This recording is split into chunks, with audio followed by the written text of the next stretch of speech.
On ne va pas abreuver les auditeurs de chiffres, mais il y en a quand même un qu'il faut savoir. Il y a à peu près 1 million d'agriculteurs en France. Tout à fait. 500 000 exploitations. Oui.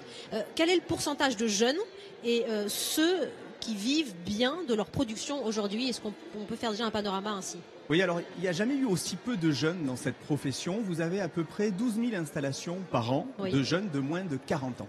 Mais ce chiffre ne cesse de décliner aujourd'hui et c'est un vrai souci pour la profession qui est dans l'incapacité de s'auto-reproduire d'une certaine manière. Et donc des jeunes venus d'ailleurs, d'autres secteurs d'activité, viennent dans la profession agricole. Pourquoi? Parce que vous avez aussi 46% des enfants d'agriculteurs qui deviennent ouvriers ou employés. D'accord. Ceux qui vivent bien de leurs produits, de leurs exploitations, ils se comptent par centaines de milliers ou c'est une minorité? Alors, ce qu'il faut souligner, c'est le fait que ce secteur est un secteur éclaté en termes de structure d'entreprise, mais aussi en termes de revenus.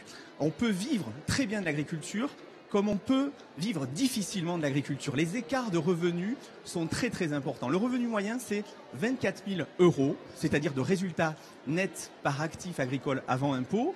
Et ces revenus varient énormément d'une production à l'autre. Pourquoi? Parce que toutes les productions ne sont pas forcément soutenues aussi par des politiques publiques. Bien sûr, et puis ça fluctue surtout. On parlait des céréaliers comme des nantis à l'époque. Aujourd'hui, le salaire moyen, le revenu moyen d'un céréalier, c'est 11 000 € par an. Oui, plus précisément, en 2014, c'est 18 600 €. Oui. J'ai regardé les chiffres là il n'y a pas longtemps.